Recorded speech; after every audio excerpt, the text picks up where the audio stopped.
রাতের ব্যস্ত শহর, দুই বান্ধবী গল্প করতে করতে হাঁটছে। হঠাৎ একজনের নজর পড়ল রাস্তার ধারে বসে থাকা এক শ্রমিকের ওপর। ধুলোমাখা পোশাক, মুখে ক্লান্তির ছাপ। সে অতি সাধারণ কিছু খাবার খাচ্ছে। বান্ধবী অবাক হয়ে বলল, আরে দেখ, ওটা তোর প্রাক্তন স্বামী না? কি অবস্থা হয়েছে ওর? মেয়েটি থমকে দাঁড়ালো। ওর চোখের সামনে ভেসে উঠল 2 বছর আগের সেই স্মৃতি। সেদিন ছেলেটি অনেক আশা নিয়ে ঘরে ফিরেছিল, কিন্তু মেয়েটি তার হাতে ধরিয়ে দিল ডিভোর্স পেপার। ছেলেটি বিশ্বাসই করতে পারছিল না। সে কাঁপা গলায় জানতে চাইল, কেন? আমাদের বিয়ের সব প্রতিশ্রুতি কি তবে মিথ্যা ছিল? মেয়েটি রাগে আর অভিমানে ফেটে পড়ল। সে চিৎকার করে বলল, প্রতিশ্রুতি?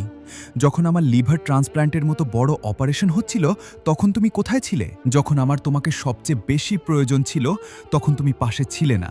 আজ আর আমার কাউকে প্রয়োজন নেই। ছেলেটি কোনো প্রতিবাদ করল না, মাথা নিচু করে ডিভোর্স পেপারে সই করে দিল। বিদায় নেওয়ার আগে সে শেষবারের মতো ঘরটার দিকে তাকালো। তার চোখে জল, কিন্তু মুখে এক অদ্ভুত নীরবতা। সে নিঃশব্দে নিজের স্যুটকেস নিয়ে ঘর থেকে বেরিয়ে গেল। ছেলেটি চলে যাওয়ার পর মেয়েটি তার ফেলে যাওয়া কিছু কাগজপত্রের মাঝে একটি চিঠি খুঁজে পেল। কাঁপা কাঁপা হাতে সে চিঠিটি পড়তে শুরু করল। চিঠিতে লেখা ছিল, আমি হয়তো তোমার পাশে সশরীরে ছিলাম না, কিন্তু আমার শরীরের একটি অংশ এখন তোমার ভেতরেই বেঁচে আছে।